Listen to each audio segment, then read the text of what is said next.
அவர் எந்த கட்சியெல்லாம் சப்போர்ட் பண்ணாரோ அவங்கெல்லாம் தோத்தாங்க. இன்னொன்று, அவருக்கு கூட்டத்தில் பார்த்தீங்கன்னா ஒரு 20 பேர் கூட வரமாட்டாங்க. அதில்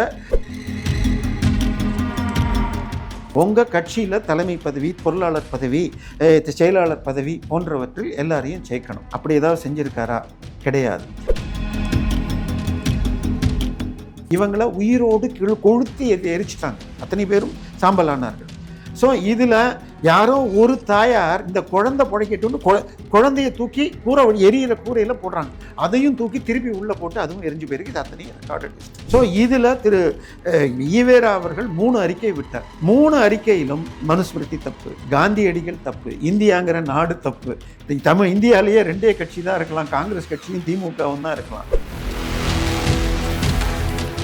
பட்டியல் ஜாதியைச் சேர்ந்த தொழிலாளர்களுக்கு சாணிப்பாலில் கரைச்சி அதில் முக்கிய சவுக்கடி கொடுப்பாங்க. இதை எதிர்த்து போராடியது கம்யூனிஸ்ட் கட்சியை சார்ந்த சீனிவாச ராவ், மணலூர் மணியம்மாள், இந்த மாதிரி நிறைய பேர். இவங்க எல்லாருமே பிராமணர்கள். ஸோ இவரை பொறுத்த வரைக்கும் இவர் இடைநிலை ஆதிக்க சாதிகளுக்கு பலம் சேர்ப்பது. அம்பேத்கர் இதை கொண்டு வந்த பொழுது அவர் என்ன சொன்னார்னா, அவர் எஸ்சி என்பதால் எஸ்சி ஜாதியினை காப்பாற்றுவதற்கு 1960 வாக்கில் விடுதலையில் அவர் எழுதினது, நமக்கு 4 எதிரிகள். யார் யார்? நம்மில் மேல் ஜாதியான பார்ப்பனர்கள், நம்மில் கீழானவர்கள். அப்படின்னா அது தலித்துன்னு அர்த்தம். சார், இப்போ ஒரு முக்கியமான விஷயம் என்னென்னா, அவங்களுடைய மகளையை கல்யாணம் பண்ணாங்க அப்படின்ற ஒரு விஷயம் இருக்குது. அது உண்மையாக நடந்ததா? என்ன ஆச்சு அந்த விஷயத்தில்? அதாவது நான் உங்களுக்கு சொன்னேன், அவருக்கு வாரிசு கிடையாது. அந்த சொத்துக்கள் எல்லாம் ஈவேக்கு சம்பத்துடைய மகன்களுக்கு போயிருக்கணும். அவருக்கு கொடுக்க விரும்பல. நான் சொன்ன எங்கள் அக்கா பொண்ணை அவங்க கல்யாணம் பண்ணிக்கலாம்.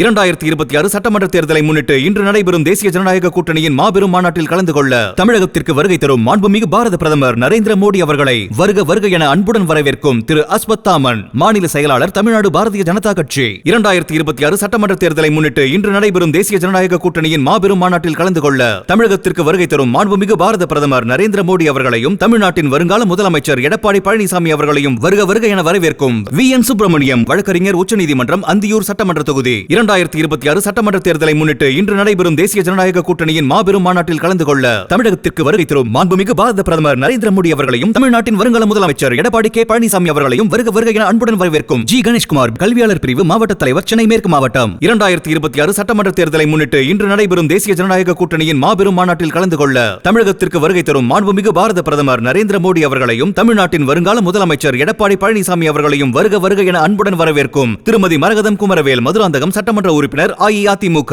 2026 சட்டமன்ற தேர்தலை முன்னிட்டு இன்று நடைபெறும் தேசிய ஜனநாயக கூட்டணியின் மாபெரும் மாநாட்டில் கலந்து கொள்ள தமிழகத்திற்கு வருகை தரும் மாண்புமிகு பாரத பிரதமர் நரேந்திர மோடி அவர்களையும் தமிழ்நாட்டின் வருங்கால முதலமைச்சர் எடப்பாடி கே. பழனிசாமி அவர்களையும் வருக வருக என அன்புடன் வரவேற்கும் திரு ஜனார்தனன் ராஜகோபால் அவர்கள், பாரதிய ஜனதா கட்சி, தமிழ்நாடு. பேசு தமிழா பேசு நேயர்கள் அனைவருக்கும் வணக்கம். இன்று நம்முடன் அரசியல் விமர்சகர் திரு தேவப்பிரியா அவர்கள் நம்முடன் இணைந்திருக்கிறார்கள். அவங்களிடம் கேட்பதற்கு நிறைய இருக்கிறார்கள், அவங்களிடமே கேட்போம். சார் வணக்கம். சார் வணக்கம். பொங்கல் எப்படி போச்சு சார்? நல்லா போச்சு சார். ஈவிஆர் ராமசாமி அவர்கள், பெரியார் இவங்க தான் வந்து ஜாதி ஒழிக்க போராடினாங்க அப்படின்ற ஒரு பேச்சு எப்பவுமே 68 அதுக்கு முன்னாடி காலகட்டத்திலேருந்து இருக்குது. இது எப்படி சார் நீங்கள் பார்க்குறீங்க? இல்லை, ஈவி ராமசாமியார் என்பவர் இப்போ நம்ம காலத்தில் பல போராளிகள் இருக்காங்க. ஒன்று, அரசியல் கட்சிகள் நேரடியாக களத்தில் போய் இறங்கி மக்கள்கிட்ட பேசி அந்த கொள்கைக்கு ஓட்டு வாங்குறவங்க. இன்னொன்று, அரசியலில் போட்டி போடாமல் ஏதோ ஒரு கொள்கையை பரப்புவது, மதமோ கொள்கையோ பரப்புறது. எடுத்துக்கிட்டால் ஒரு பேச்சுக்கு நான் சொன்னால் திருமுருகன் காந்தின்னு ஒன்று எடுத்துக்கலாம். பட் அவர்கள் ஒரு கட்சிக்கு சார்பாக தான் இருக்காங்கிறது. அது மாதிரி ஈவேரா தன் வாழ்நாளில் அரசியலில் நேரடியாக இறங்கவில்லை. ஆனால் அவர் எந்த கட்சியெல்லாம் சப்போர்ட் பண்ணாரோ அவங்கெல்லாம் தோத்தாங்க. இன்னொன்று, அவருக்கு கூட்டத்தில் பார்த்தீங்கன்னா ஒரு 20 பேர் கூட வரமாட்டாங்க. அதில் மைக்கு பிடிக்கிறவனும் இதுவும் தான் ஜாஸ்தி இருப்பான். அவருடைய இயக்கம்ங்கிறது காசு வசூல் பண்ணி அதை அந்த கொள்கைன்னு சொல்லி பண்ணிக்கிட்டு இருந்தவர். அதை தாண்டி பெரிதாக இம்பேக்ட் எதுவும் கிடையாது. ஆனால் அவருடைய மரணத்திற்கு பிறகு என்ன ஆச்சுன்னு சொன்னால், திமுக ஜெயித்த பிறகு அண்ணாதுரை அவர்கள் முதலமைச்சரானார். அவர் 2 வருடத்தில் காலமானார். அவருக்கு அடுத்ததாக கருணாநிதி எடுத்துக்கிட்டார். ஆனால் கருணாநிதிக்கும் அண்ணாதுரைக்கும் ஆகாது. ஸோ கருணாநிதி தன்னை விட அண்ணாதுரை எம்ஜிஆர் மேல் நெருக்கம் கொண்டவர். தன்னுடைய இதய கனின்னே சொன்னதாக சொல்லப்படும். 67 தேர்தலிலேயே ஜெயிக்கிறதுக்கு காரணம் அவர் அப்பொழுது குண்டடிபட்டு ஜெயிலில் இருந்தப்ப பனியனை போட்டுக்கிட்டு கொடுத்து சிவந்தகரம் கும்பிட்டு கேட்கிறதுன்னு அந்த படத்தை போட்டு தான் ஜெயித்தாங்க. ஸோ அவ்வளவு செல்வாக்கு இருந்தது. 72 இவங்க பிரிஞ்ச உடனே ஈவேராவும் இவரும் நட்பு அதிகம், ஸோ ஈவேராவுக்கும் கருணாநிதிக்கும் நட்பு அதிகம் அப்படின்னு ஈவேரா பிம்பம் தூக்கி வைக்கப்பட்டது. ஒரு பக்கம் திமுகவுக்காக, இன்னொரு பக்கம் அந்நிய மதமாற்ற சக்திகளுக்கு. அதாவது இந்து மதத்தை, தமிழர் மெய்யியல் மரபை ஒருவர் கிண்டல் பண்ணணும்னு சொன்னால் அது வெறுப்பு பேச்சுன்னு நம்ம கேஸ் போட்டால் அது ஈவேரா அன்றைக்கி பேசியிருக்கார் அப்படின்னு சொல்லுவாங்க. நாம் இன்றைக்கு பேசும் இந்த வேளையில் முந்தானேத்திக்கு தான் தீர்ப்பு வந்திருக்கிறது. திரு அமித் மால்வியா என பிஜேபி ஐடி விங் தலைவர் திரு உதயநிதி பேசியதை எடுத்து போட்டதுக்கு அவங்க பேரில் எஃப்ஐஆர் போட்டாங்க. அதை எடுத்துக்கிட்டு சென்னை உயர்நீதிமன்றம் பண்ணி ஒரிஜினல் வெறுப்பு பேச்சு பேசியது உதயநிதி, அது அன்றைக்கு மட்டும் இல்லை, இது ஒரு 100 ஆண்டுகளாக தொடர்கிறது அப்படின்னு சுட்டி காட்டியிருக்காங்க. ஸோ அதுதான் அந்த பிம்பத்தை கொடுப்பதற்கு ஈவேரா என்பவரை ஏதோ ஒரு மிகப்பெரிய சக்தியாக 72க்கு பிறகு மிகவும் அதிகப்படுத்தியிருக்கு. இல்லைன்னா அவருடைய இது ஒன்றுமே இருக்காது. எளிதாக புரியணும்னா ஒரு சின்ன சம்பவத்தை மாத்திரம் நான் சொல்லிட்டா உங்களுக்கு புரிஞ்சிடும். 2014 நினைக்கிறேன், இல்லை 15 இருக்கலாம். சென்னையில் அவங்களுடைய திகாவுடைய ஹெட் ஆஃபீஸ் இருக்கிற பெரியமேட்டில் இருக்கிற திராவிடர் கழக அலுவலகத்தில் ஏப்ரல் 14ஆம் தேதி அம்பேத்கர் பிறந்த நாள் மற்றும் தமிழ் புத்தாண்டு நாள் அன்னைக்கு ஒரு விழா கொண்டாடுறாங்க. அந்த விழாக்கு பேர் என்ன தெரியுமா? தாலி அவிழ்ப்பு மற்றும் மாட்டுக்கறி தின்னும் விழா. இதுக்கு தமிழ்நாடு ஃபுல்லாக 1 லட்சம் போஸ்டர் ஒட்டினாங்க. ஆனால் அதை எதிர்த்து வழக்கு வந்த பொழுது திகாவிற்கு ஆதரவாக செயல்படும் ஒரு நீதிபதி கிட்ட போகுது. ஹரிபரந்தானம் அவர்கள் ஸ்டே கொடுக்க மாட்டேன்ட்டார். ஆனால் அன்னைக்கு காலையில் மீண்டும் போய் 8 மணிக்கு ஸ்டே வாங்கியாச்சு. ஆனால் நாங்கள் 10 மணிக்கு ஆரம்பிக்க வேண்டிய ஃபங்க்ஷன் 8 மணிக்கு இவங்க வக்கீல் விசாரித்து 1 மணி நேரத்தில் 1/2 மணி நேரத்தில் முடிக்கிறதுக்கு முன்னாடி சம்பவத்தையே முடிச்சாச்சுன்றாங்க. மேடையில் 15 பேர், பார்க்குறதுக்கு 5 பேர் இருந்தாங்க. அந்த வீடியோ எங்கிட்ட இருக்குது. ஆனால் எவ்வளோ போஸ்டர் ஒட்டினாங்க? 1 லட்சம் போஸ்டர் தமிழ்நாடு ஃபுல்லாக ஒட்டினாங்க. ஸோ இவர்களுடைய சக்தி, பணபலம், பிரச்சார பலம், இதுதான் ஈவேரா காலம் தொட்டு இருக்கிறது. ஸோ அவர் ஜாதி ஒழிப்பை செய்தாரா? இப்போ இதை 2 விஷயத்தில் எடுத்துக்கலாங்க. திருவள்ளுவர் ஒன்று அழகாக சொல்லியிருக்கார், சொல்லுதல் யாருக்கும் எளிய, அறியவாம் சொல்லிய வண்ணம் செயல். இப்போ நீங்கள் எல்லோரையும் சமமாக பார்க்குறீங்கன்னா என்ன முதல்ல செய்யணும்? உங்கள் கட்சியில் தலைமை பதவி, பொருளாளர் பதவி, செயலாளர் பதவி போன்றவற்றில் எல்லாரையும் சேர்க்கணும். அப்படி ஏதாவது செஞ்சுருக்காரா? கிடையாது. அதை தாண்டி வேறு என்னெல்லாம் செஞ்சுருக்கார்? இதெல்லாம் பார்த்தா எதுவுமே கிடையாது. ஓகே, அவர் கிட்டத்தட்ட 1920கள் வாக்குகளில் பொது வாழ்க்கைக்கு வர்றார். அப்போ வர்றப்பயே அவருக்கு கிட்டத்தட்ட 55 வயசு. அதன் பிறகாக 73 வரைக்கும் வாழ்ந்திருக்கார். 68 ஒரு சம்பவம் நடக்கிறது. தஞ்சாவூர் பக்கத்தில் கீழவெண்மணி அப்படிங்கிற ஊரில் அதிக கூலி கேட்டு கூலி ஆட்கள் போராட்டம். அங்கே எதிர்த்தரப்பு பண்ணையார்கள். இதில் 90% காரணம் கூலி வெர்சஸ் பண்ணையார்கள் தான். ஜாதி செகண்டரி தான், அடிப்படை இங்கே வந்து. ஆனால் அந்த தொழிலாளர்கள் அத்தனை பேரும் பட்டியல் சமூகத்தை சேர்ந்தவர்கள். அந்த ஊர் பண்ணையார்கள் அத்தனை பேரும் நாயுடு சமூகத்தை சேர்ந்தவர்கள். இவருடைய சமூகம். இவர் தஞ்சாவூர் போனாலே அங்கே A1 என்று சொல்லப்பட்ட கோபாலகிருஷ்ணன் நாயுடு வீட்டில் தான் தங்குவார். அவருடைய ரிலேஷன் மேரேஜுக்கு இவர் அட்டன் பண்ண அந்த ஃபோட்டோ கட்டிங்ஸ் கூட எங்கிட்ட இருக்கும். ஸோ அப்படிப்பட்ட அதில் என்ன ஆச்சுன்னா, அந்த ஊரில் அதிக சம்பளம் கேட்குறாங்க. சம்பளம் கேட்ட உடனே அவங்க வெளியூரில் இருந்தெல்லாம் ஆட்களை கொண்டு வந்து பண்ணிவிடுவாங்க. அதை தடுக்கிறதுக்கு இவங்க இது பண்ணுறாங்க. ஸோ யாரும் வெளியில் வரக்கூடாதுன்னு தடுத்துட்டாங்க. ஆனால் குண்டர்களை வைத்து இவர்களெல்லாம் அடித்து உதைக்கணும்னு பிளான் பண்ணுறாங்கன்னு சொல்லிட்டு ஆண்கள் அத்தனை தொழிலாளர் ஆண்களும் வெளியூருக்கு போயிடுறாங்க. அங்கே இருக்கிற பெண்கள், குழந்தைகள், ஓரிரு வயதானவர்கள் மட்டும் இருக்காங்க. அவங்களையும் விரட்டிட்டு போக ராமையா குடிசை என்ற ஒரு குடிசையில் 10க்கு 10 குடிசையில் 44 பேர், அதில் 5 பெண்கள், 5 குழந்தைகள், 2 வயதானவர்கள், மீதி எல்லாருமே பெண்கள். இவங்கள உயிரோடு கொழுத்து எரிச்சிட்டாங்க. அத்தனை பேரும் சாம்பலானார்கள். ஸோ இதில் யாரோ ஒரு தாயார் இந்த குழந்தை புழைக்கட்டும்னு குழந்தைய தூக்கி எரியிற கூரையில் போடுறாங்க. அதையும் தூக்கி திருப்பி உள்ளே போட்டு அதுவும் எரிஞ்சு போயிருக்கு. இது அத்தனையும் ரெக்கார்டட் ஹிஸ்ட்ரி. இந்த சம்பவத்துக்கு முன்னாடிலாம் தமிழ்நாட்டில் இந்த மாதிரி ஜாதி பிரச்சனையோ இதெல்லாம் வந்தால் என்ன பண்ணுவாங்க?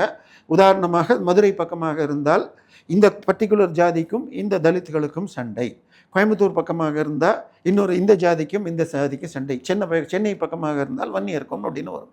இதுக்கப்புறம் ஜாதி ஹிந்துக்கள் அந்த எதை பண்ணாங்களோ அந்த ஜாதி பேரையே மறைச்சிட்டு ஜாதி ஹிந்து பண்ணையாருக்கும் தொழிலாளர்களுக்கும் அப்படின்னு போட்டு இதில் கைது பண்ணி விசாரணையில் போனால் இவ்வளோ பெரிய பண்ணையாருக்கெல்லாம் தப்பு பண்ணியிருக்க மாட்டார் அப்படின்னு ரிலீஸ் பண்ணுறாங்க ஹைகோர்ட்.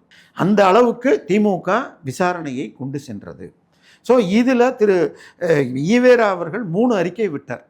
3 அறிக்கையிலும் மனுஸ்மிருதி தப்பு, காந்தியடிகள் தப்பு, இந்தியாங்கிற நாடு தப்பு, இந்தியாவிலேயே 2 கட்சி தான் இருக்கலாம், காங்கிரஸ் கட்சியும் திமுகவும் தான் இருக்கலாம், கொடுக்குற கூலியை வாங்கிட்டு வேலை செய்ய வேண்டியது இந்த கம்யூனிஸ்டுகள் தான் காரணம். இப்படி 3 அறிக்கையிலையும் அவர் சொன்னது இதுதான். 3 அறிக்கையும் இருக்கிறது, நான் உங்களுக்கு வேணாலும் கொடுக்குறேன். ஸோ தப்பு செய்தவரை கண்டித்து ஒரு வார்த்தை கூட கிடையாது. ஸோ இது அவருடைய 90வது வயதில் நடந்தது. ஏன்னா நடுவில் ஏதோ ஒரு விஷயத்தில் போராட்டிருக்கலாம். ஓகே, நீங்கள் கேட்டீங்க கோயில் நுழைவுன்னு சொன்னீங்க. ரொம்ப ஃபேமஸ்னு சொன்னால் கேரளாவில் இருக்கிற வைக்கம் கோவில் போராட்டத்தில் அவர் கலந்து கொண்டதாகவும் அதற்காக வைக்கம் வீரர் என்று பட்டம் கொடுத்ததாகவும் நம்ம பாடப்புஸ்தகத்திலாம் கூட சேர்த்திருப்பாங்க. அதாவது வைக்கம் போராட்டம் என்பது கிட்டத்தட்ட 11 வருடம் நடந்தது. அந்த வைக்கம்ங்கிற ஊரில் கோயிலை மட்டும் இல்லாமல் கோயில் இருக்கிற 4 மாட வீதிகளிலும் அவர்ண ஜாதிகள் உள்ள நுழையக்கூடாதுங்கிறது சட்டம். இவர் போன அந்த முதல் வருட போராட்டம் என்பது கோயிலுக்குள்ளே நுழையிறதுக்கே கிடையாது, அந்த தெருக்களில் நுழையிறதுக்கு தான். கோயிலை சுற்றி கிழக்கு வடக்கு தெற்கு மாட வீதிகள், அதில் கிழக்கு மாட வீதியில் மெயின் என்ட்ரன்ஸ் இருக்குது. 1 வருடம் கழித்து இவர் போய் முதல்ல கலந்துக்கிறார், போய் ஜெயிலுக்கு போய் ஒரு 15 நாளோ என்னமா இருக்கிறார், ரிலீஸ் ஆகிறார். 2ஆம் முறை போகிறப்ப 6 மாதம் போட்டு 3 மாதத்தில் வெளியில் விட்டுறாங்க. அதன் பிறகு 6 மாதம் நடந்து காந்தியடிகள் வந்து அதன் பிறகு மற்ற 3 வீதியில் போகலாம், இந்த ஒரு வீதியில் போகக்கூடாது அப்படின்னு தான் தீர்ப்பு. அதுக்கப்புறம் 10 வருடம் கழித்து தான் கோயிலில் போகிறதுக்கு கிடச்சிது. இதே காலகட்டத்தில் வேறு சில கோயில்கள்லாம் நடந்தது, எதுலேயும் இவர் கலந்து கொண்டது கிடையாது. ஸோ இவர் இதில் போய் இதுலேயும் இவர் ஏன் கலந்துக்கிட்டார் என்று சொன்னால், காங்கிரஸ் கட்சி சார்பாக அங்கே காந்தியடிகள் ஒன்று என்ன சொல்லிட்டார்னா, சத்தியாகிரகம் என்றால் அதை அவருடைய ஒரு டெஸ்ட் கேஸாக எடுத்துக்கிட்டார். உள்ளூர் மக்கள் மட்டுமே போராடணும், வெளியூர்லேருந்து நாங்கள் வந்துக்கிட்டு பண்ணி நீங்கள் செய்யக்கூடாது. ஸோ தினம் ஒரே நாளில் 100 பேர் கைதாகக்கூடாது. தினம் காலையில் அதுவும் என்ன பண்ணார், கீழ் ஜாதிக்காரன் மாத்திரம் வரக்கூடாது, யாரை தடுத்தார்களோ அந்த தடுப்பது தவறு என்று சொல்லும் ஒரு மேல் ஜாதிக்காரர், ஒரு நடுநிலை ஜாதிக்காரர், ஒரு எஸ்சி, இப்படி 3 பேர் போவாங்க. ஒரு 5 செட்டு 10 பேர் வரைக்கும் 3 பேராக போவாங்க, கைதாவாங்க. இப்படியே பண்ணிகிட்டு இருப்பாங்க. அவர்களையெல்லாம் கைது பண்ண உடனே உங்களுக்கு என்ன பண்ணாங்கன்னு சொன்னால், இதுக்கு ரொம்ப வீக் ஆகிடுமான்னு சொல்லிட்டு பக்கத்தில் இருக்கிற மாநிலங்களுக்கு லெட்டர் எழுதுகிறாங்க. ஸோ தமிழ்நாடு மற்றும் வேறு மாநிலங்களில் உள்ள தலைவர்கள் கலந்துக்கணும். ஸோ தமிழ்நாட்டின் அப்பைய மாநில தலைவராக இருந்த ஈவேரா போனார். அந்த போராட்டத்தில் அவரோடு கலந்து கொண்ட ஐயாமுத்து கவுண்டர் அவர்கள், நாங்கள் பாரதியார் பாட்டை பாடிக்கொண்டு போராடுவோம்னு எழுதியிருக்கார். அச்சமில்லை அச்சமில்லை அச்சம் என்பது இல்லையே, நாங்கள் இதை எதிர்த்து தடுப்போம் அப்படின்லாம் பாடி பண்ணியிருக்கோம். ஆனால் இவருடைய ரோல் அங்கே இருந்தது மிகச்சில நாட்கள். நேரடியாக களத்தில் ஒரு 7 நாளோ 8 நாளோ இருந்திருப்பார், ஜெயிலில் ஒரு 3 மாதம் இருந்திருப்பார். இவர் ஜெயிலிருந்து ரிலீஸ் ஆகி 6 மாதம் கழித்து தான் அந்த முதல் வெற்றியே கிடச்சிது. அதுக்கும் இவருக்கும் தொடர்பு கிடையாது. சரியா? இவரை விட அதில் ராஜாஜியுடைய பங்கு, மற்றவர்கள் பங்கு உண்டு. ஸோ ஆனால் இன்னும் சொல்ல போனால் இவர் ஏன் தலைவரானார்? காங்கிரஸ் கட்சி, அதாவது சுதந்திர போராட்டத்தை உடைப்பதற்கு பிரிட்டிஷ் எடுத்துக்கொண்ட ஒரு விஷயம், ஆன்டி பிராமினிசம் என்ற ஒரு விஷயத்தை பெரிதாக எடுத்துக்கொண்டார்கள். அதில் அவர்களுக்கு முதலில் கிடைத்தவர் அயோத்திதாச பண்டிதர். அவர் ஊட்டியில் இருந்த பொழுது திராவிடன் என்ற ஒரு இதழையே எடுத்துக்கிட்டு, அவர் இன்னும் சொல்ல போனால் தமிழை பிரித்து எழுதி சமஸ்கிருத வார்த்தையெல்லாம் தமிழ்னு இந்த வேர்ச்சொல்னு சொல்லி ஆரம்பித்து பௌத்தம் தான் எல்லாத்துக்குமே, எல்லாமே பௌத்தம்லாம் சொல்லி, ஆனால் அவர் பௌத்தத்துக்கு மாறலை. ஸோ அப்படி பண்ணி அது லைட்டாக சக்ஸஸ் ஆன உடனே இங்கே நீதி கட்சி என்றது, அதுவும் ஆன்டி பிராமினிக்கல் மூமெண்ட் என்று ஆரம்பித்து தான் உங்களுக்கு இது வந்தது. ஸோ அப்போ இதை எதிர்கொள்ள காங்கிரஸ் என்ன பண்ணுச்சுன்னா, ஒரு வருடமும் ஒரு தலைவர், போன வருஷம் இருக்கிற தலைவர் அடுத்த வருஷம் தொண்டர். ஸோ நான் தலைவர் ஆகிட்டேங்கிறதுனால எனக்கு அடுத்த வருஷம் நீயும் அந்த தலைவருக்கு கீழே செயல்படணும் அப்படின்னு பண்ணிட்டாங்க. இவருக்கு கிடைக்கிற சான்ஸே, இவர் பெரிய பணக்காரர், இவருடைய பணத்தால் இவர் சேலத்துக்கு மேயராக, ஈரோட்டுக்கு மேயராக போடப்பட்டார். அப்போ இது ராஜாஜியோட பழக்கம். ஸோ இவர் கொஞ்சம் துடிப்பானவர்னு சொல்லிவிட்டு அவரை சரி நீங்கள் இருங்கன்னு போட்டாங்க. அவருக்கு முன்பால் திருவிக்க இருந்திருக்கார், வேறு பலர் இருந்திருக்காங்க. ஸோ இவருக்கு அவருக்கு பிடிக்கல. நான் தலைவன். ராஜாஜி ஆல் இண்டியா லெவலில் பல காலம் போராடியவர், அவருக்கு கிடைக்கிற மதிப்பு எனக்கு கிடைக்கலையே அப்படிங்கிறதுலாம் உண்டு. ஸோ அதை தாண்டி காங்கிரஸில் இவர்கிட்ட ஒரு 15,000 ரூபா கொடுத்தாங்க. கதர் நெசவாளர்களை ஊக்குவிப்பதற்காக. அதில் ஒரு 7,500 ரூபாய் டிஸ்ட்ரிபியூட் பண்ணிவிட்டு இன்னொரு 7,500 ரூபாய் இவர் இதுக்கு எடுத்துக்கிட்டார். அதுக்கு கணக்கு கேட்ட உடனே அவர் கையில் வச்சுருந்ததை கொடுத்தார், மீதிக்கு சரியாக கணக்கு கொடுக்கல, அதனால் அவர் வெளியேற்றப்பட்டார். அதுக்கப்புறமும் அவர் எந்த ஒரு போராட்டத்திலையும் கலந்துக்கல. தமிழ்நாட்டில் கோயில் நிறைவு போராட்டம் என்று சொல்லி நீங்கள் கூகுளில் போட்டாலே மதுரை மீனாட்சி அம்மன் கோயிலில் 1939 இதில் நடந்தது 24, அடுத்த 14 வருஷத்தில் எந்த ஒரு கோயில்லையும் நடக்கலை. ஸோ 39 நடந்த பொழுது அதை முன்னின்று நடத்தியவர் திரு வைத்தியநாத ஐயர், மதுரை வைத்தியநாத ஐயர். அவருக்கு துணையாக இருந்தது காங்கிரஸ் கட்சியைச் சேர்ந்த திரு கக்கன், அவர் பட்டியல் சமூகத்தைச் சேர்ந்தவர். இவர்கள் இருவருக்கும் உறுதுணையாக இருந்தது பசும்பொன் முத்துராமலிங்க தேவர் ஐயா அவர்கள். ஸோ நீங்கள் போங்க நான் பார்த்துக்கிறேன்னு கிட்டத்தட்ட ஒரு காவல் தெய்வம் மாதிரி அவருடன் இருந்தார். இதில் பிராமணர்கள் சைட்லேயும் எதிர்ப்பு இருந்தது, தீக்காலேருந்தும் ஒரு சிலர் கலந்து கொண்டு இருந்திருப்பார்கள். ஆனால் பெருவாரியாக ஜாதி இந்துக்கள் எதிர்த்தார்கள். இதை தாண்டி இதை வெற்றி பெறச் செய்தது இவங்க தான். இதற்கு அவர் நேரடியாக ஈவேரா கொடுக்கலை. இதற்கு அவர் கொடுத்த பதில் என்னன்னு சொன்னால், பாப்பா வசத்தின்னு சொன்னால் சூத்திரன் கீழன்னு சொன்னால் அதுக்காக பறையனும் எங்களோட சேர்க்குறீங்க அப்படின்னு எழுதியிருக்கார். அந்த எழுத்துக்கள் இன்றைக்கும் இருக்குது. அவர்களையும், அதாவது அவர் மற்ற 3 பிரிவுகளையும், அதாவது இந்திய பிரிவில் ஆசிரியர்கள் அல்லது குருக்கள்ங்கிறது அந்தணர்கள், அதற்கு அடுத்தது இப்போ ராஜாவுக்கு வேலை செய்கிறவர்கள் சத்திரியர்கள், அதுக்கு அடுத்தது உற்பத்தியாளர்கள், ட்ரேடர்ஸ், வைசியர்கள். இல்லை, இதில் வேளாளருங்கிறது கிடையாது. வேளாளர் என்பது 4வது வருணத்தை தான் குறிக்கும். ஆனால் நம்ம வேளாளர்னு ஒன்று உண்டு, அதன் பிறகு தலித்துங்கிற மாதிரி சொல்லப்படுகிறது. தொல்காப்பியத்தில் இருக்கிற வேளாளர் என்ற சொல் பயன்படுத்தி உள்ள நிலைமை உங்களுக்கு உதவியாளர்ங்கிற அர்த்தத்தில் தான் இருக்குது. இந்த 3 பேருக்கும் உதவி செய்வது தான் அந்த 4வது வருணத்துடைய நிலை. இதுதான் தமிழ்நாட்டிலையும் வேளாண்மை என்ற சொல்லை திருக்குறளில் கிட்டத்தட்ட உதவி செய்தல், தக்காருக்கு வேளாண்மை செய்தற் பொருட்டு உதவி செய்வதற்குன்னு தான் இருக்குது. ஸோ வேளாண் என்பது உழவு தொழிலை அந்த காலகட்டத்தில் குறிக்கவில்லை. ஸோ வேளாளர் என்பதும் 4வது பிரிவை குறிக்காது, அவங்க வைசியர் கீழே தான் வருவாங்க. ஸோ இதில் இவர்கள் அவர்களையும் என்னையும் சேர்க்கக்கூடாது எஸ்சி அப்படின்னு தான் சொல்லியிருக்கார். இன்னும் அவரே எழுதியிருக்கார், நான் பட்டியல் ஜாதிக்காக போராடினேன் என்று யாராவது சொன்னால் அது தவறு. நாங்கள் எங்கள் இடைநிலை ஜாதிகளின் குறிக்கோளை அடைவதற்காக அவர்களை பயன்படுத்தி கொண்டுள்ளேன் அப்படின்னு சொல்லியிருக்கார். இதை தாண்டி தஞ்சாவூர் டிஸ்ட்ரிக்டில் மிக கடுமையான அளவில் பட்டியல் ஜாதியைச் சேர்ந்த தொழிலாளர்களுக்கு சாணிப்பாலில் கரைச்சி அதில் முக்கிய சவுக்கடி கொடுப்பாங்க. இதை எதிர்த்து போராடியது கம்யூனிஸ்ட் கட்சியை சார்ந்த சீனிவாசராவ், மணலூர் மணியம்மாள், இந்த மாதிரி நிறைய பேர். இவங்க எல்லாருமே பிராமணர்கள். இதிலெல்லாம் இவர் எந்த விதமான குரலும் ஆதரவு குரல் கூட கொடுத்தது கிடையாது.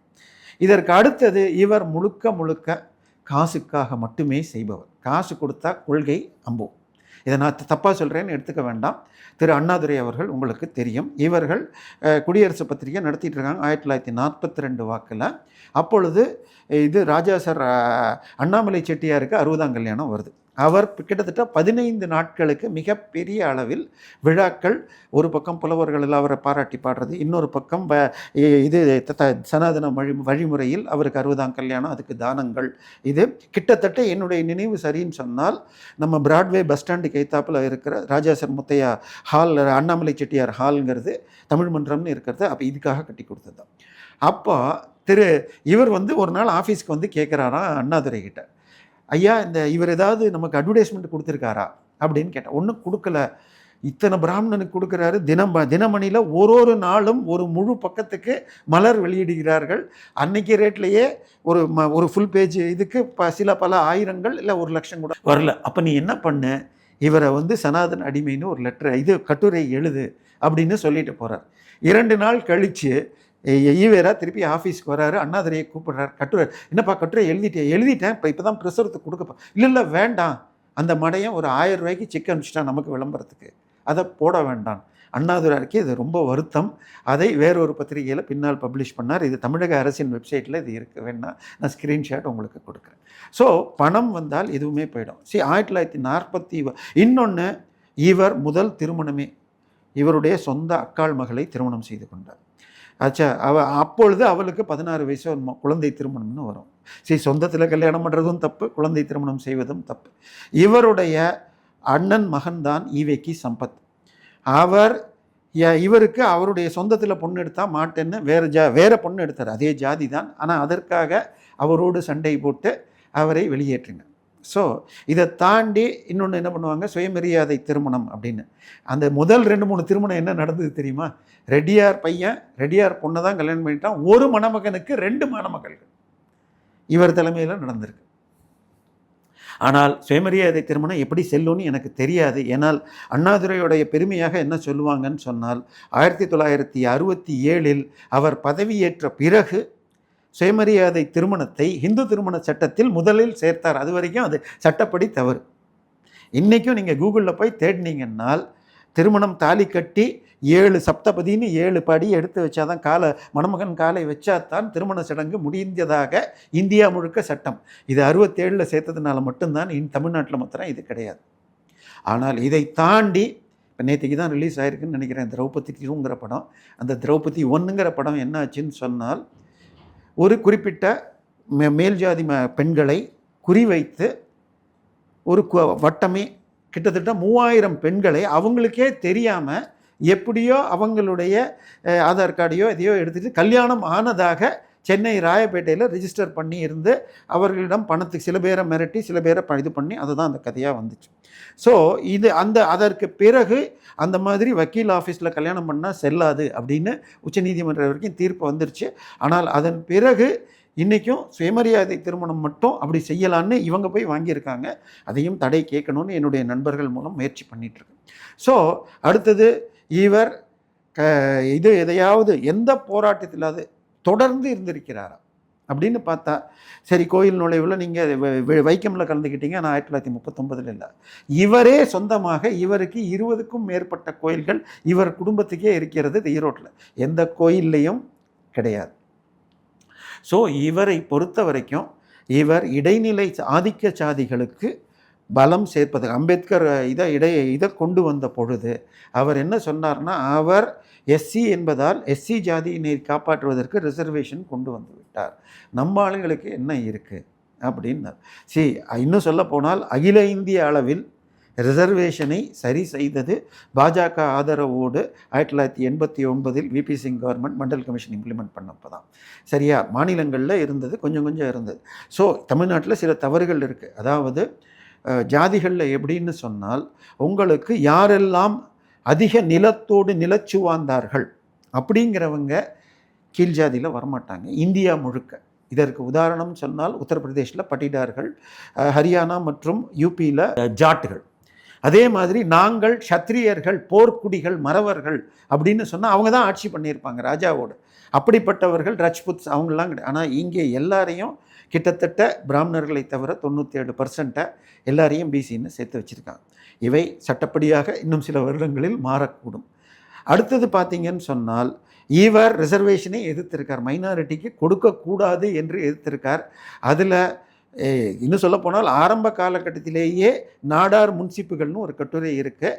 நாடார் மக்களுக்கு உரிய ரிசர்வேஷனை கிறிஸ்தவராக மதம் மாறிய நாடார்கள் எடுத்துக்கொண்டிருக்கிறார்கள், இது சட்டப்படி தவறு அப்படின்னு இவர் எழுதியிருக்கிறார். அதுக்கப்புறம் 1960 வாக்கில் விடுதலையில் அவர் எழுதினது, நமக்கு 4 எதிரிகள். யார் யார்? நம்மில் மேல் ஜாதியான பார்ப்பனர்கள், நம்மில் கீழானவர்கள் அப்படின்னா அது தலித்துன்னு அர்த்தம். அதுக்கு அடுத்தது முஸ்லிம்கள், கிறிஸ்தவர்கள் அப்படின்னு தெளிவாக எழுதியிருக்கார். இதையெல்லாம் இவங்க சொல்ல மாட்டாங்க. ஸோ இவர் என்றைக்குமே அனைவரும் சமம்னு பார்த்தது கிடையாது. ஆச்சா, இவர் இதை தாண்டி பிராமண தேசம் என்பது இவருக்கு எந்த அளவுக்கு இருந்ததுன்னு சொன்னால், 1972 போய் கூகுளில் தேடினீங்கன்னா காரைக்குடி ஸ்பீச்னு பாருங்கள். கிட்டத்தட்ட மரணத்திற்கு 1 வருடம் முன்பாக பேசிய பேச்சு. அதில் 50லேருந்து 53 ஸ்பீச்சில் நீங்கள் தமிழகத்தில் இருக்கும் ஒவ்வொரு பிராமணனையும் ஒரு தமிழன் கொலை செய்வதற்கு உயிரை கொடுத்தாலும் தவறில்லை. அவங்க 3%, நம்ம 1% குறைச்சா எவ்வளோ 90 ஆகுதா அப்படின்னு தப்பாக கணக்கு போட்டால் அடுத்த நிமிஷம் திருத்திக்கிட்டார். ஏன்னா நமது முதலமைச்சர் கணக்கு போட்டதில் நமக்கு தெரியும், இவர் கரெக்டாக தான் போட்டார். முதல்ல 90, அப்புறம் 97, அப்புறம் போச்சுன்னா 94% இருப்போம். ஒரு பிராமணனை கொல்வதற்கு ஒரு தமிழன் உயிரிழந்தாலும் பரவாயில்லை, நீங்கள் கொல்லலாம். உடனே யாராவது சட்டப்படி சொல்லுவாங்க, சட்டமெல்லாம் பார்க்காதீங்க, வெங்காயம், மனசாட்சிப்படி செய்யுங்க, கொலை பண்ணுங்கன்னு பேசினது இன்றைக்கும் இருக்குது. கிட்டத்தட்ட இதே விஷயத்தை 1957 சட்ட மறுப்பு இயக்கம்னு சொல்லிட்டு அதில் என்ன பண்ணார்னா, பிராமணர்களை பார்த்தா குடுமியை அறுக்கிறது அப்படின்னு சொல்லி ஸ்ரீரங்கத்தில் குடுமியை அறுத்து எத்தனை குடுமையை அறுத்தேன்னு அதை அனுப்பிச்சாங்கன்னா இந்த ஊர் ஜெயிச்சதுன்னு விடுதலையில் போடுவார்கள் அப்படின்னு அந்த கட்சியை சேர்ந்தவங்க பேசின வீடியோ வேணாலும் உங்களுக்கு தர முடியும். ஸோ இதை இவர் பண்ணப்போ சட்டம் ஏறிப்பு என்பது தவறு அப்படின்னு சொல்லிட்டு நேரு அவர்கள் லெட்டர் எழுதுகிறார் காமராஜர் அவர்களுக்கு. இந்த மேட்மேன் பைத்தியம் பிடிச்சு அலைகிறான், இதை கேட்டு எத்தனை பேர் மாற்றுவாங்க, ஏன் கேஸ் போடலை அப்படின்னு கேஸ் நடக்குது. அந்த கேஸ் நடந்தது இப்பொழுது HCL கம்பெனி SSN காலேஜுடைய SSN காலேஜ் தெரியுமா, அந்த college full name Shri Sivasubramaniya Nadar. அவர் நீதிபதியாக இருந்தார், அவருக்கு கீழே நடந்தது. அந்த வழக்கில் அரசு வழக்கறிஞராக இருந்தவர் இவரை அக்யூஸ்டை கூப்பிடுறப்ப EV ராமசாமி நாயக்கர்னு கூப்பிட்டாராம். அதை பிடிக்காத இவருடைய தொண்டர் கேஸ் முடிஞ்சு அவருக்கு 6 மாதங்கள் ஜெயிலுக்கு தண்டனை கொடுத்து அதில் கன்கரண்ட்டாக எடுத்துக்கலான்னு ஜெயிலுக்கும் போயிட்டு வந்தார். ஸோ அந்த வழக்கறிஞரை மேலே ஆசிட் ஊற்றினார். அவர் 2020 இறந்த பொழுது பெரியார் தொண்டர் ஆசிட் தியாகராஜன் இறந்தாருன்னு இன்றைக்கும் நீங்கள் கூகுளில் ஆசிட் தியாகராஜன் போட்டால் விகடன் வெப்சைட்டில் இருக்கிறது கூட கிடைக்கும். ஆச்சா. ஸோ இதை அவர் கடைசி வரைக்கும் விடவே இல்லை. 1965 என்னமோ முதலியார் ஒழிப்பு மாநாடுன்னு போட்டார். இது பண்ணுறப்போ கிட்டத்தட்ட ஏன்னா ஒரு 2 காரணங்கள், அண்ணாதுரை ஒரு முதலியார், அடுத்தது பக்தவச்சலம் முதலியார். ஸோ இதை எதேச்சியாக இந்த மாநாட்டின் போது மாப்போசி பார்த்த பொழுது அதுக்கடுத்து ஒரு ஜாதி எதுக்கு ஆரம்பிப்பீங்களான்னு கேட்டாராம். இதுக்கப்புறம் இன்னொன்று சொன்னார் 1960. நான் முன்னாடி சொன்னேன் எல்லாரையும் பின்னாடி ஜாதி ஒட்டை போட்டுக்காதீங்க, செட்டியார் நாயக்கர் வன்னியர்லாம் படையாச்சின்லாம் போட்டுக்காதீங்கன்னு சொன்னேன். இப்போ பார்த்தா பிராமணர்கள் விட்டுட்டாங்க, நம்ம பெரும் 90% விட்டுட்டாங்க.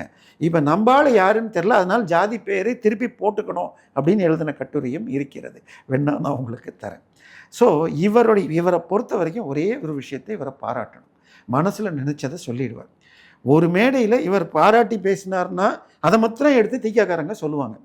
ஆனால் அதன் பிறகு 100 முறை திட்டினதை காட்ட மாட்டாங்க. திருக்குறளை பாராட்டி 1948 ஒரு மாநாட்டில் பேசியிருக்கார். ஆனால் 73 அவர் இறக்கிறதுக்கு முன்னாடி கடைசியாக கலைஞர்களுக்கு கொடுத்த பேட்டியிலையும் திருக்குறளை கிண்டல் பண்ணியிருக்கார். ஸோ அவரை பொறுத்த வரைக்கும் உயர்ஜாதி மக்களுக்காக அதற்காகவே போராடியவர். அதில் ஒரு பிட்டு அதனுடைய கருவேப்பிலை போல ஒரு சில இது இருக்கலாம். பிரச்சனை என்னன்னா அவர் தான் எல்லாம் செஞ்சார் என்று சொல்வதை பார்த்து பல பட்டியல் ஜாதியை சேர்ந்த நண்பர்கள், திரு மா வெங்கடேசன் போன்றவர்கள், திரு திராவிடமாயி சுப்பு போன்றவர்கள் எழுதினதுனால இதில் வெளியில் வந்து அதை மறுத்து சுபவீர பாண்டியன் அருள்மொழி பேசினவங்க பார்த்தா யார் போய் சொல்கிறாங்கன்னு பார்க்கணும்னு சொல்லிட்டு ஒரிஜினலில் தேடி போய் நாங்களும் பார்த்தோம். கிட்டத்தட்ட நாத்திகம் ராமசாமி ஆஃபீஸுக்கே போய் கேட்டு அவர் 20 வருஷ விடுதலையெல்லாம் வச்சுருந்தார். ஆனால் இன்றைக்கி வரைக்கும் அதெல்லாம் ரிலீஸ் பண்ணாமல் வீரமணி வச்சிட்ருக்கேன். அதில் விடுதலையில் முதல் பக்கத்திலேயே அண்ணாதுரையை தரக்குறைவாக ஜாதியை வைத்து திட்டியதெல்லாம் இருக்கிறது. ஸோ பாரதிதாசனுக்கு ஒரு பணமுடிப்பு விழா நடந்த பொழுது ஒரு 5000 ரூபாயை அவர் திருடி கொண்டார்னு பாரதிதாசன் குயிலில் எழுதினார். இவர் முதலியார்னு சொல்லிக்கிறதே ஃப்ராடு, இவர் ஒரு கீழ் ஜாதியை சேர்ந்த, அவர் யூஸ் பண்ணது இசை வேளாளர்னே சொன்னார், கிட்டத்தட்ட கருணாநிதி ஜாதி. அந்த குயிலி பத்திரிகையுடைய பேப்பர் கட்டிங்ஸும் என்கிட்ட இருக்குது. ஸோ அதை அவரே எடுத்து போட்டு விடுதலை பத்திரிகையில் முதல் பக்கத்திலே எழுதியிருக்கார். இன்னும் சொல்ல போனால் அவர்களை பயன்படுத்தும் வார்த்தையே வேசி மகன்கள். நான் சொல்கிறது டீசெண்டான வார்த்தை. அதை கேட்டப்போ கருணாநிதி சொன்னாராம், நாங்கள் அதனால தான் அவர் அப்பான்னு சொல்கிறோம். அப்போ அவங்க தாயாரை இழிவுபடுத்துகிறாங்கன்னே அவங்க பார்க்கல. ஸோ கிட்டத்தட்ட ஈவேரா என்ற பிம்பம் அவர் என்னை பொறுத்த வரைக்கும் எடுத்துக்கிட்டா ஈவேரா 20ஆம் நூற்றாண்டு சீமான், சீமான் 21ஆம் நூற்றாண்டு ஈவேரான்னு சொல்லுவோம். அதை தாண்டி அவர் எதையுமே வெற்றி கண்டது இல்லை. ஹிந்தியை எதிர்த்தார், ஹிந்தியை ஆரம்பித்தார். தமிழ்நாட்டிலேயே முதல் ஹிந்தி ஸ்கூலை தொடங்கினது ஈவேரா தான். அவர் சாராய கடையை திறந்து வச்சதும் இருக்குது, சாராயத்தை மூடினதும் இருக்குது. ஸோ எதுலேயுமே நிலையாக நின்றதில்லை. ஜாதி ஒழிப்பு போராட்டம் என்பது அவருக்கு பிரபலம் கிடைப்பதற்கு ஏதாவது ஒரு காரணம் என்பதற்காக எடுத்துக்கொண்டதை தாண்டி அவர் அதில் நிலையாக இருந்ததே இல்லை. சார், இப்போ ஒரு முக்கியமான விஷயம் என்னென்னா அவங்களுடைய மகளையை கல்யாணம் பண்ணாங்க அப்படின்ற ஒரு விஷயம் இருக்குது. அது உண்மையாக நடந்ததா, என்ன ஆச்சு அந்த விஷயத்தில் சார்? இல்லை, அதாவது அவரோடு பணியாளர் இல்லை துணையாளர் போல இருந்தார். அவர் மணியம்மை அவரை அப்பான்னு தான் கூப்பிடுவாங்க. இப்போ நம்ம வீட்லேயே கூட என்னுடைய ஒய்ஃப் வந்து எங்கள் அப்பாவை அப்பான்னு தான் கூப்பிடுவாங்க. அப்போ மணியம்மை வந்து அவங்களோட மகள் கிடையாது, சொந்த மகள் கிடையாது. சொந்த மகளும் இல்லை, கிட்டத்தட்ட வளர்ப்பு மகள் போல. இன்னும் சொல்ல போனால் இதை வேற யாரும் சொல்லலை. இதை எழுதியது திரு அண்ணாதுரை அவர்கள். இந்த திருமணத்தை ஒரு ரிஜிஸ்டர் ஆஃபீஸில் போய் நோட்டீஸில் போட்டாங்க. அதை இவங்களுக்கே சொல்லாமல் அது தெரிஞ்ச உடனே அவர் குடியரசில் எழுதினது தான், கண்ணீரோடு இதை எழுதுகிறேன்னு அதில் ஒரு பக்கத்தில் வளர்ப்பு மகளை மணந்து கொள்கிறாரே.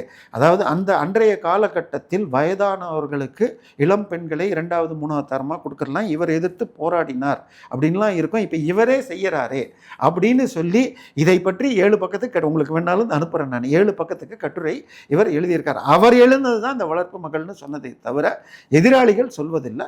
அடிப்படை இதுவும் எதுக்கு, அதாவது நான் உங்களுக்கு சொன்னேன், அவருக்கு வாரிசு கிடையாது. ஸோ அவருக்கு பின்னால் அந்த சொத்துக்கள் எல்லாம் ஈவேக்கு சம்பத்துடைய மகன்களுக்கு போயிருக்கணும். அவருக்கு கொடுக்க விரும்பல. நான் சொன்ன எங்கள் அக்கா பொண்ணை அவன் கல்யாணம் பண்ணிக்கல, அதனால அவனுக்கு கொடுக்கக்கூடாது. இல்லைன்னா கட்சி பேரில் இருக்கிற ட்ரஸ்ட் சொத்தெல்லாம் அண்ணாதுரைக்கு போகணும். அண்ணாதுரை அவர்கள் அடுத்த லெவல் அதை தடுப்பதற்காக, சொத்துக்களை பாதுகாப்பதற்காக தனக்கு உதவியாளராக சேர்த்து கொண்டது தான் இது. ஆனால் நேற்று இப்போ தான் நான் ரிசர்ச் பண்ணுறப்ப ஈவேரா எந்த ஒரு சொத்து பத்திரமும் எழுதி வைக்கலை, மணியம்மாளும் எழுதி வைக்கலை. இப்பொழுது வீரமணி இருக்கிறதே தவறு, அது சட்டப்படியாக செக் பண்ணணும் அப்படின்னு இருக்காங்க. ஏன்னா இதை பேசும் நேரத்தில் இன்றைய தினம் தினமணியில் 2 அறக்கட்டளைகளில் அராஜகம் நடக்கிறது. பச்சையப்பாஸ் அறக்கட்டளை மற்றும் ஆளவந்தார் அறக்கட்டளையில் ஹைகோர்ட் நேற்றைக்கு விசாரணைக்கு வந்திருக்கிறது. அப்போ ஈவேரா அறக்கட்டளையும் எடுத்து விசாரணை செய்து ஒரு ஃபோரன்சிக் ஆடிட் செய்தால் பல விஷயங்கள் வரலாம். சார், ஏகப்பட்ட விஷயங்களை குறித்து இந்த எபிசோடில் எங்கிட்ட பேசுனீங்க. இன்னொரு எபிசோடில் இதை நம்ம கண்டினியூ பண்ணுவோம் சார். ரொம்ப நன்றி.